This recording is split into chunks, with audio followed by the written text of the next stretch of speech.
હાલ સમગ્ર ભારતભરમાં વરસાદ મુશળધાર વરસી રહ્યો છે, જેના પગલે ફૂલ બજારોમાં ભાવ વધારો થતાં ગ્રાહકો પરેશાન થયા હતા. તો સાથે આગામી તહેવાર આવી રહ્યા છે, તો આસમાને ભાવ જતા રહ્યા હતા, જેને લઈને ગ્રાહક સાથે તકરારનો બનાવ બને છે. થોડા દિવસ પહેલાની વાત કરીએ તો ગલગોટાના ફૂલ 30 થી 40 રૂપિયા કિલોના ભાવ હતો.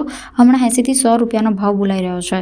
તો બીજી બાજુ ગુલાબના ભાવ 80 થી 100 રૂપિયા કિલોના ભાવ હતો, જેને હમણાં 250 થી 400 રૂપિયા કિલોનો ભાવ બોલાઈ રહ્યો છે.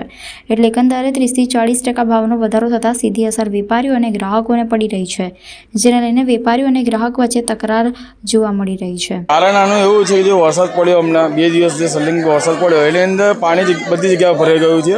હવે એની અંદર જે માલ જે આવવો જોઈએ એ વસ્તુ મળ્યું નહીં અમને, એના કારણથી ભાવ વધારે છે. આજે ફૂલો ક્યાંથી આવે છે? આ મહારાષ્ટ્રના ફૂલ છે. એટલે મહારાષ્ટ્રની અંદર હજુ 22 વરસાદ મતલબમાં વરસાદ ચાલુ જ છે હજુ, એટલે વરસાદના કારણે જે ફૂલ હજુ હમણાં આવતા નથી, જેવા જોઈએ એવા ફૂલ નથી આવતા. શું ભાવ છે અત્યારે 80 થી 100 રૂપિયા 120 રૂપિયા એવું ચાલે છે હમણાં. શેના ભાવ છે? આ ગોટાનો ભાવ છે. અને ગુલાબનો ભાવ અત્યારે 250 થી 300 રૂપિયા કિલો ચાલે છે. એકદમ જ ભાવ વધી ગયો વરસાદના કારણે. આ ઋતુ એવું છે, ઋતુના કારણે જે માલ જે નીકળવો જોઈએ એ માલ નીકળ્યો નથી. હા,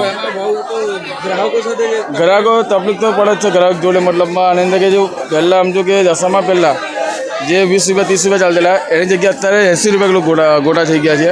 જે ગુલાબ જે 60 રૂપિયા 70 રૂપિયા ચાલતેલા એની જગ્યાએ અત્યારે 250 રૂપિયા 300 રૂપિયા કિલો થઈ ગયા છે.